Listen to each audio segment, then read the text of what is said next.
Hello everyone, कैसे हैं आप सब लोग। आप लोगों को बता दूं कि बहुत सारे जम्मू कश्मीर के ऐसे एस्पिरेंट्स हैं जो जेके एसएसबी और जेके पीएससी के हैं, जो बार बार रिक्वेस्ट कर रहे थे कि जेएंड के इकोनॉमी पे एक वीडियो भी लेके आई जाए।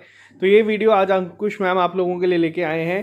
तो इससे पहले मैं आपको बता दूं, अगर आप लोग आज ही ये वीडियो देख रहे हैं जब हम अपलोड कर रहे हैं, तो आप लोगों के लिए अब बस हार्डली 3 घंटे का समय रह चुका है।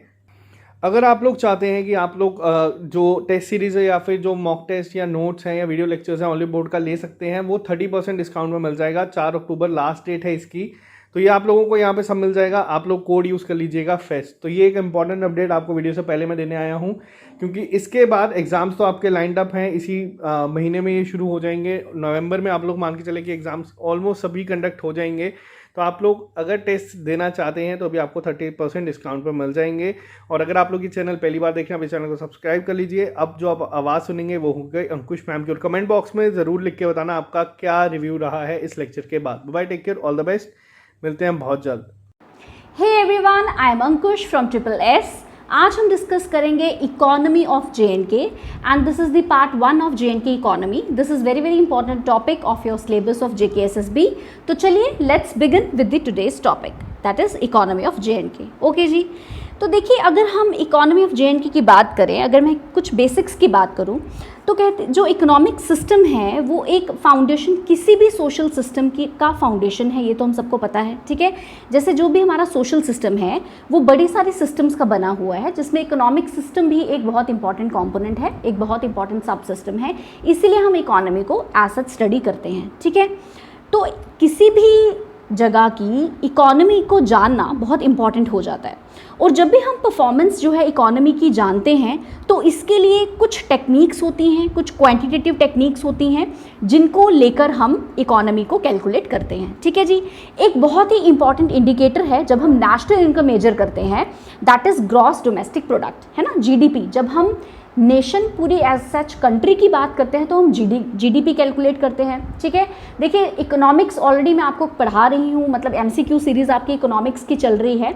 तो वहाँ पे नेशनल इनकम जब मैं डिस्कस करूँगी ना, नेशनल इनकम भी आपका सिलेबस है, मतलब हम सिलेबस में है। तो जब हम MCQs नेशनल इनकम के करेंगे तब मैं डिटेल में नेशनल इनकम बताऊँगी कि क्या होता है, तब आप अच्छे से वो रिलेट कर सकते हो। फिलहाल के लिए आप ये फिगर्स और ये आप नॉमेनक्लेचर जो है GDP, नेशनल इनकम, ये आप याद रख लीजिए। वहाँ पे आई डिस्कस ब्रीफली, मैं आपको एक्सप्लेन करूँगी कि नेशनल इनकम किसे कहते हैं, GDP किसे कहते हैं, ग्रॉस डोमेस्टिक प्रोडक्ट जो है क्या है, कैसे कैलकुलेट होता है। तो वो सारी चीज़ें हम वहाँ पे डिस्कस करेंगे, ठीक है।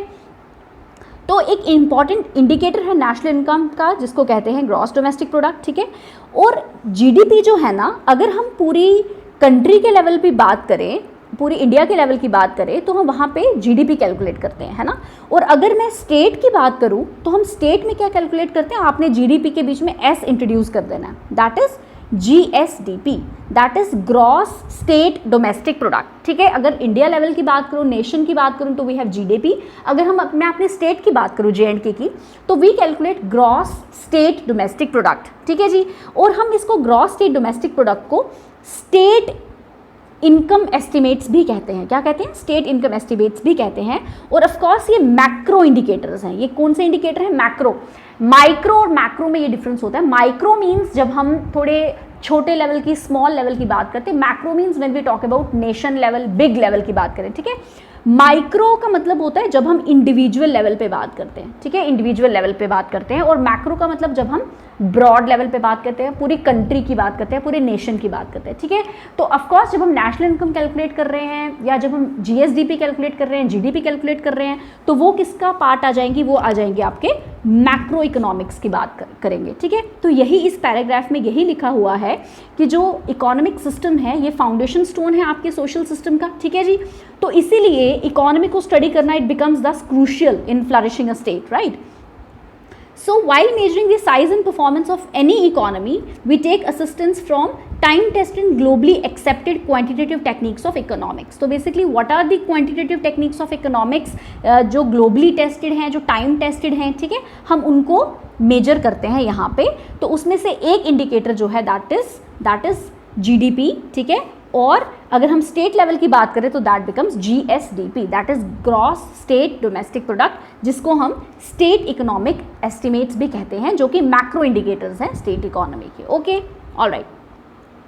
अब देखिए अगर हम स्टेट लेवल की बात करें, अगर हम JNK GSDP की बात करें तो that is calculated by directorate of economics and statistics. ठीक है, कौन कैलकुलेट करता है GSDP, कौन कैलकुलेट करता है, अगर हम अपनी स्टेट की बात करें तो that is been calculated by directorate of economics and statistics. ठीक है, we have different like departments for different, अगर हम GDP के अंदर फर्दर अगर हम बात करते हैं, हमारे पास जितने भी इंडिकेटर्स हैं हमारी इकोनॉमी के, तो उन सबको कैलकुलेट करने के लिए अलग अलग डिपार्टमेंट्स हैं। ठीक है जी, तो वैसे ही अगर हम GSDP की बात करते हैं तो कौन कैलकुलेट करता है, directorate of economics and statistics in our state, ये आपको याद रखना है। ठीक है, ओके।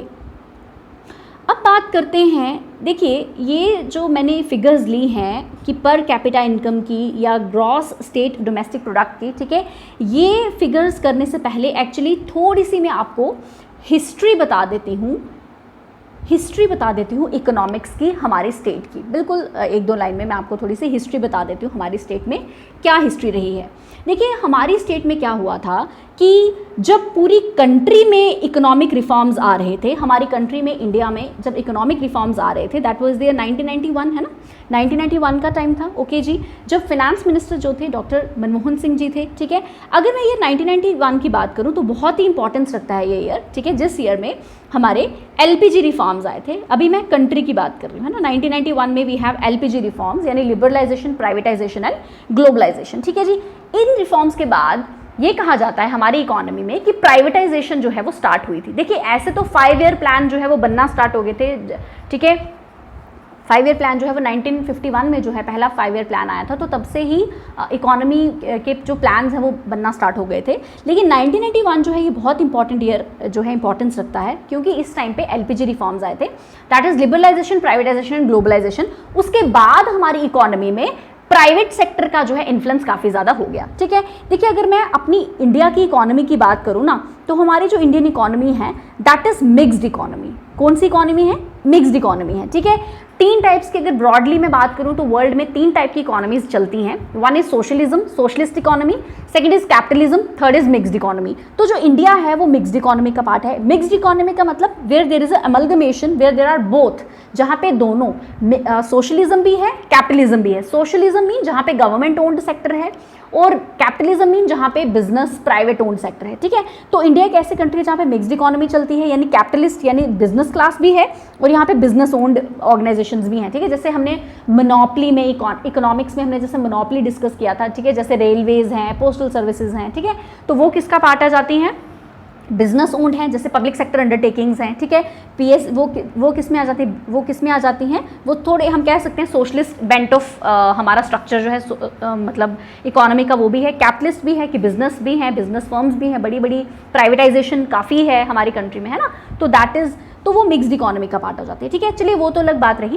अब अगर मैं 1991 ईयर की बात करूं तो 1991 ईयर में आपने क्या बोला कि आए थे यहाँ पे क्या LPG रिफॉर्म्स आए थे हमारे कंट्री में। ठीक है, तो एज सच जो हमारी इकोनॉमी जो फ्लरिश करना स्टार्ट हुई वो 1991 के बाद, जब प्राइवेटाइजेशन आया तो काफ़ी ज़्यादा हमारी इकोनॉमी में चेंजेस आए, ब्रॉड लेवल पे चेंजेस आए। और ये नहीं है कि 1991 में LPG रिफॉर्म्स आया और एकदम से ही चेंज आना स्टार्ट होगी, नो, इट टुक टाइम। ठीक है, थोड़ा सा शेप इकोनॉमी को शेप आने में थोड़ा सा टाइम लगा। ठीक है, थोड़े और इसकी शेप चेंज होने में टाइम लगा। ठीक है, तो अगर मैं इंडिया लेवल की बात करूं, पूरे कंट्री लेवल की बात करूं, तो 1991 में जो है इकोनॉमिक स्ट्रक्चर जो हमारा चेंज हुआ। ठीक है, और इस टाइम पे थोड़ा सा कुछ डिस्टर्बेंस चल रही थी हमारी स्टेट में। ठीक है, थोड़ी डिस्टर्बेंस थी, थोड़ी टर्बुलेंस थी। हमारी स्टेट जो है वो इतनी यू कैन से कि इतनी स्टडी या इतनी नॉर्मल सिचुएशन में हमारी स्टेट जो है वो नहीं थी। ठीक है, और यहाँ पे क्या चल रहा था? Presidential rule. ठीक, 1996 में जो हमारी स्टेट की कंडीशन थी वो ठीक हुई, एक elected form of government I, presidential rule हटा,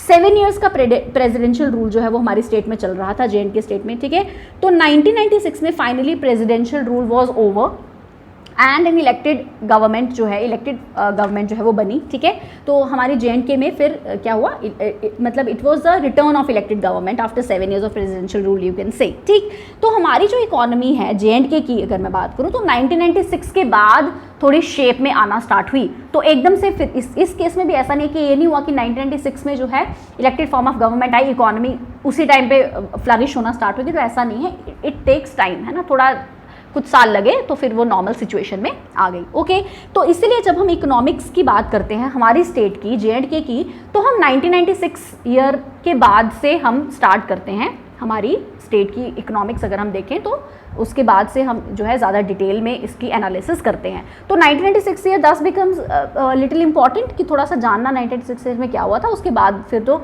कमिंग ईयर्स में तो हमें पता ही है कि हमारी जो इकोनॉमिक्स है वो, हमारी जो इकोनॉमी है JNK की, हम at par with the nation level economics के डाटा के साथ थोड़ा बहुत उसको मतलब कंपेयर करते हैं और वैसे चलते हैं। ठीक है, तो ओके, अब आ जाइए अब इस पे पर कैपिटा इनकम की हम बात करें। ठीक है, तो हमने क्या अभी डिस्कस किया, थोड़ी सी हिस्ट्री ऑफ इकोनॉमिक्स में ऑफ JNK कि 1996 के बाद एक्चुअली जो है हमारी इकोनॉमी का के जो डाटा हैं या जो हमारी इकोनॉमी जो है, हम उसके बाद मतलब हमारी स्टेट में थोड़ी नॉर्मलाइज हुई हमारी इकोनॉमिक्स की कंडीशन। ओके, ऑलराइट, तो अगर मैं बात करूँ पर कैपिटा इनकम की, तो क्या रहा पर कैपिटा इनकम की कैलकुलेशन की अगर हम बात करें तो 1996 से 2019 तक, 1996 जब हमारी इकोनॉमी जो है JNK की जब हम उसको देखना स्टार्ट करते हैं, तो 1996 से 2019 तक जो JNK की पर कैपिटा इनकम थी उसकी ग्रोथ कितनी हुई, 3.38%। देखिए 1996 से 2019 तक की बात कर रहे हैं। ठीक है,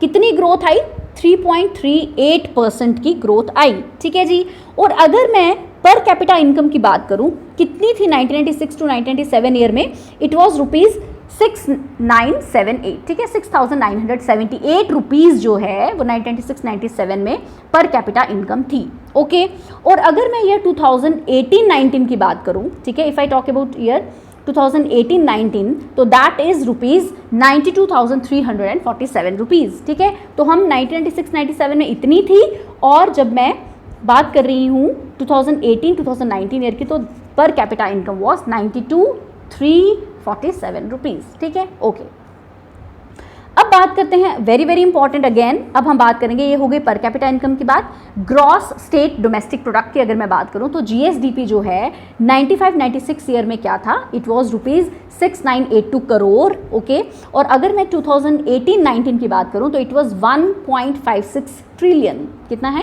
1.56 ट्रिलियन है 2018 और 2019 में। और 2021 का जो एस्टिमेट है दैट इज अबाउट 2.01 ट्रिलियन और रुपीज़ 201,054 करोड़। ठीक है, तो ये आपने फिगर्स जो हैं ये याद रखनी है। ठीक है, कि 95-96 में 6982 थी, अगर मैं 2018-19 की बात करूँ तो 1.56 ट्रिलियन थी, और अभी जो एस्टिमेशन है 2021-22 फाइनेंशियल ईयर का, that is rupees 2.01 trillion. So this way you have to remember, और अगर आपने करोड़ में याद रखनी है तो आप करोड़ में भी फिगर याद कर सकते हो। ठीक है, ओके, ऑलराइट, अब देखिए एनुअल बजट की बात करते हैं थोड़ी सी। जो एनुअल बजट लोकसभा में जो इस साल रहा, ठीक है, हमारी जो फिनेंस मिनिस्टर हैं Shrimati Nirmala Sitharaman, so she presented budget.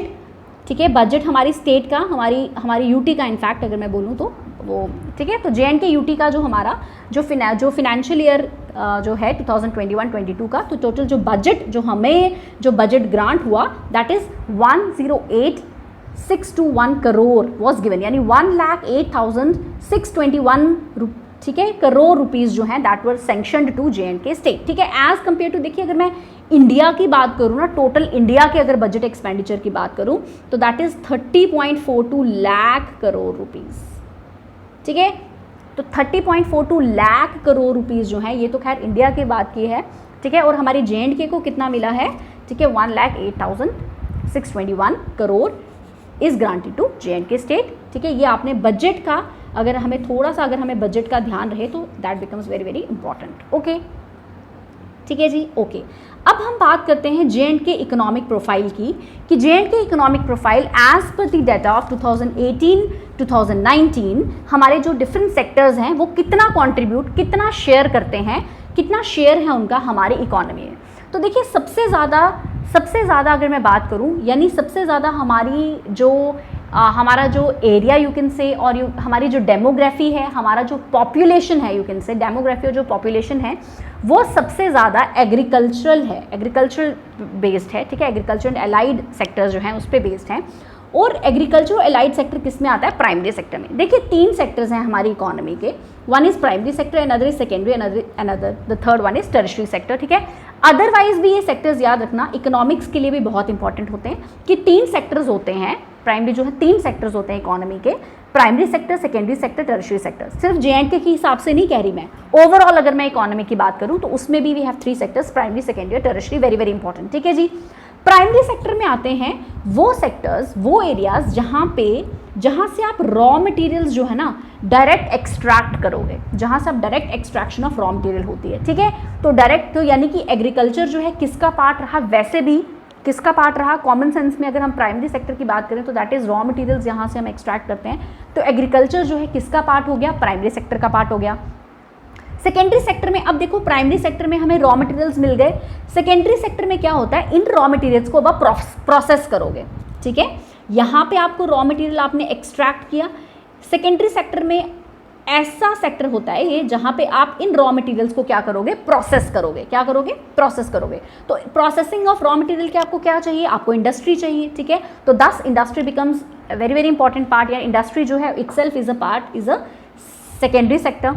उसके बाद आ जाते हैं जी हम सर्विस सेक्टर पे। Service sector is the tertiary sector. Service sector में मैंने आपको इकोनॉमिक्स में भी बताया था कि सर्विस सेक्टर में ना हम इनटेंजिबल सर्विसेज की बात करते हैं। इनटेंजिबल सर्विसेज, जैसे मैंने आपको उस टाइम पे भी एग्जांपल दी थी, एजुकेशन। ठीक है, टीचिंग जो है that is a service sector part है ना। अगर हम बिजनेस और आइडियाज़ की बात करें, हेल्थ सेक्टर की बात करें, टूरिज्म की बात करें, अगर मैं J&K की रेफरेंस में बात करूँ, J&K की रेफरेंस में बात करूँ तो tourism becomes very very important. ठीक है, तो टूरिज्म की बात करें, एजुकेशन की बात करें, हेल्थ सेक्टर की बात करें, हॉस्पिटैलिटी की बात करें, तो ये सारी किस में आ जाती हैं जी, आपकी सर्विस सेक्टर में आ जाती हैं। ठीक है, और इनका अब शेयर कितना कितना है, ये तो होगी सेक्टर्स। अब इनका शेयर कितना है हमारी टोटल इकोनॉमी में, कितना शेयर है, तो 19% ऑफ द शेयर जो है वो किसका है, एग्रीकल्चर का है।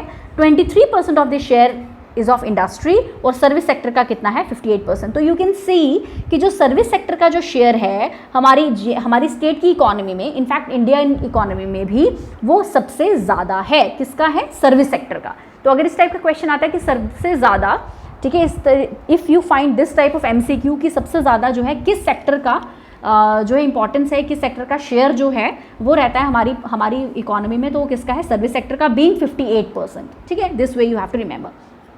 अब now what is what happens is, एक फोर्थ सेक्टर भी है, लेकिन हम इसको अभी हम कंसीडर नहीं करते हैं फॉर्मली, इसको हमने कोई फिगर ऐसा अलॉट नहीं की हुई है। ठीक है, that is quaternary sector. Quaternary sector जो है that is also somehow service sector का ही पार्ट है, जिसमें हम नॉलेज मैनेजमेंट की बात करते हैं, जैसे रिसर्च एंड डेवलपमेंट की बात करते हैं। We talk about some of the consultancy services in quaternary sector. ठीक है, लेकिन आपको खैर क्वाटिनरी सेक्टर अभी एग्जाम पॉइंट ऑफ व्यू से मुझे नहीं लगता इतना इंपॉर्टेंट है। आपको प्राइमरी सेक्टर, सेकेंडरी और टर्शियरी पे ही ज़्यादा फोकस रखना है, क्योंकि हमने इन्हीं पे शेयर जो है वो भी हमने बताया हुआ है कि 19% इज एग्रीकल्चर, 23% शेयर जो है इंडस्ट्री का है, सर्विस सेक्टर का जो है 50% है। लेकिन अगर मैं बात करूँ एग्रीकल्चर सेक्टर की, हमारी जो इकोनॉमी है वो मेनली एग्रेरियन है अभी भी, क्योंकि मैक्सिमम जो पॉपुलेशन है ना, round about 70% of the population is engaged in agriculture. That's why we say agrarian हमारी इकोनॉमी है, क्योंकि maximum of the population is directly और indirectly जो है वो एग्रीकल्चर ही करती है। ठीक है, एग्रीकल्चर, फार्मिंग, एग्रीकल्चर करती है। ठीक है, और अगर ऐसे बात करें तो सबसे ज़्यादा शेयर जो है वो किसके पास है, that is with service sector being 58%। ठीक है, ओके जी, आगे बढ़ते हैं। आगे देखिए हम बात करेंगे, अब हम आगे इकोनॉमी ऑफ J&K में एज सच क्या पढ़ने वाले हैं। अभी तक हमने डिस्कस किया कि इकोनॉमी बेसिकली है क्या। ठीक है, उसकी थोड़ी बहुत हमने हिस्ट्री हमने जानी हमारी स्टेट की, 1996 ऑनवर्ड्स हम हिस्ट्री स्टडी करते हैं जैसे हमने पढ़ा। ठीक है, उसके बाद हमने बात की कि हमारी जैसे पर कैपिटा इनकम कितनी है, ग्रॉस स्टेट डोमेस्टिक प्रोडक्ट जो है वो कितना है। ठीक है, और कितना शेयर है किस सेक्टर का हमारी इकोनॉमी में। ओके, अब हम बात करेंगे फील्ड्स ऑफ J&K की, J&K's economy. In fact this is fields of J&K's economy. ठीक है, आप ऐसे लिख लीजिएगा अपने नोट्स में। ठीक है, इसकी PDF जो है, once I will complete with this topic, आपको इसकी PDF जो है, जो SSS का हमारा जो टेलीग्राम ग्रुप है, आपको वहाँ पे मिल जाएगी। Do join the Telegram group of SSS to get the PDFs of all the subjects. ठीक है, जितने भी आप सब्जेक्ट पढ़ते हैं उसके PDF के लिए आप टेलीग्राम ग्रुप ज्वाइन कर लीजिए SSS का, तो you will get PDF there. ठीक है, फील्ड्स ऑफ J&K's इकोनॉमी की अगर मैं बात करूं तो हम इसमें क्या क्या पढ़ने वाले हैं, हम इसमें एग्रीकल्चर देखेंगे, हम इसमें इंडस्ट्रीज़ देखेंगे, हम इसमें एनर्जी रिसोर्सेज देखेंगे, ट्रांसपोर्ट नेटवर्क देखेंगे, टूरिज्म देखेंगे। See we economy is whatever, जितनी भी ट्रांजैक्शंस, जो भी ट्रांजैक्शन होती हैं, कोई भी नया इंफ्रास्ट्रक्चर बनता है, ठीक है, that is all related to economics, that is all related to economy. Very very important. आप जो भी करंट अफेयर्स अगर अभी आप पढ़ रहे हैं, करंट अफेयर्स में भी वॉट एवर यू फील कि कोई नया इंफ्रास्ट्रक्चर क्रिएट हो रहा है, ठीक है, कुछ भी नया एग्रीकल्चर के रिलेटेड हो रहा है, इंडस्ट्री के रिलेटेड हो रहा है, ट्रांसपोर्टेशन के रिलेटेड हो रहा है, तो everything is economics. Actually everything is economics. So it's quite a vast topic to study, quite a wide topics to study. Okay, alright. तो एक एक करके हम इन सभी सेक्शंस को, सभी सेक्टर्स को एक एक करके हम देखेंगे, ठीक है. ऑलराइट. तो सबसे पहले हम बात करते हैं, will discuss agriculture. Okay, alright. तो एग्रीकल्चर हम डिस्कस करेंगे. ऑलराइट. तो एग्रीकल्चर एंड अलाइड सेक्टर्स की हम बात करते हैं, ठीक है. Okay. So the contribution of agriculture sector to GSDP is steadily declining. देखिए क्या है कि जो इस पैराग्राफ, इस स्टेंजा में बेसिकली क्या हमें लिखा हुआ है, क्या बताया, क्या मैंने इसमें इंक्लूड किया है कि देखिए एग्रीकल्चर सेक्टर जो है ना, उसकी जो अगर हम कंट्रीब्यूशन टू जीएसडीपी देखें, अभी हमने कितनी देखी, कितनी है, 19% है as compared to other sectors, ठीक है. 58% तो हमारी सर्विस सेक्टर की है, टर्शियरी सेक्टर की है, राइट. तो वो थोड़ी बहुत डिक्लाइन हो रही है. डिक्लाइन होने की वजह बड़ी सारी हो सकती हैं. देखिए डिक्लाइनिंग विद रेफरेंस टू, अगर मैं पूरी इंडियन एग्रीकल्चर की बात करूँ, देयर आर दी स्टेट्स, ठीक है, स्टेट्स हैं जहाँ पे कुछ ऐसे स्टेट्स हमारी कंट्री में कि काफ़ी ज़्यादा प्रोडक्शन है, काफ़ी ज़्यादा यील्ड है. अगर हम एग्रीकल्चर की बात करें, है ना, काफ़ी ज़्यादा यील्ड है. हमारी जो स्टेट है वो उनके कंपैरिजन में, रेस्ट ऑफ द कंट्री के कंपैरिजन में थोड़ी पीछे रह जाती है. See maybe because of technological and scientific insufficiency हो सकती है एग्रीकल्चर सेक्टर में, ठीक है. तो there has been discrepancies in the agriculture sector, ठीक है. लेकिन अगर मैं डेमोग्राफिकली बात करूँ, अगर मैं डेमोग्राफी की बात करूँ, तो डेमोग्राफी में जो एग्रीकल्चर है that plays a very very important and crucial role, ठीक है. हमारा जो सोशियो इकोनॉमिक फैब्रिक है वो भी काफ़ी ज़्यादा इंपॉर्टेंस रखता है, या काफ़ी ज़्यादा एग्रीकल्चर के इर्द गिर्द जो है वो घूमता है, ठीक है. ओके.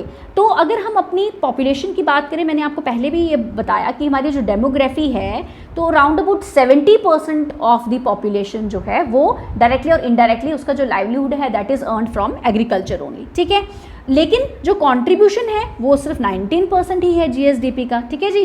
क्योंकि जो हमारा जो मतलब दिस इज़ बिकॉज की जो प्रोडक्टिविटी है, जैसे जो मेजर एग्रीकल्चर क्रॉप्स की, वो बहुत लो है अगर हम बाकी स्टेट्स या बाकी रेस्ट ऑफ द कंट्रीज़ के साथ अगर हम इसको कंपेयर करते हैं, ठीक है. तो रीज़न मैंने आपको ऑलरेडी बता दिया है कि टेक्नोलॉजिकल या साइंटिफिक इनसफिशेंसीज जो हैं वो हो सकती हैं, ठीक है जी. और एग्रीकल्चर जो है वैसे वो important, single most important livelihood है हमारी लोगों का, अगर मैं बात करूँ तो, ठीक है. ओके. देखिए अगर एग्रीकल्चर की बात करें तो सबसे इम्पॉर्टेंट जो क्रॉप्स हैं जो हमारी स्टेट की, वो पैडी तो है ही, पैडी मतलब राइस जहाँ से निकलता है, ठीक है. मेज़ है, वीट है, ठीक है. तो ये कुछ इंपॉर्टेंट क्रॉप्स हैं कश्मीर रीजन की, ठीक है. वाइल अगर मैं मेज़ और वीट की बात करूँ, इंपॉर्टेंट क्रॉप्स हैं जम्मू की, ठीक है. तो पैडी आपने याद रखना है, राइस को तो बोलते ही हैं staple food crop of Kashmiris, इसको बोलते ही हैं वैसे ही पैडी को, ठीक है जी. तो पैडी और मेज़ और वीट, ये तीनों जो है ये कश्मीर रीजन की बहुत इंपॉर्टेंट क्रॉप्स हैं. और अगर हम मेज़ और वीट की बात करें तो ये ज़्यादा इसकी प्रोडक्शन कहाँ होती है, जम्मू में होती है. और यहाँ पे ज़्यादा जो है ये जो क्रॉप्स हैं ये यहाँ पे ज़्यादा ग्रो करती हैं due to climatic conditions, right. तो मेन इसमें क्लाइमेटिक कंडीशंस जो हैं वही रहती हैं, ठीक है. ओके.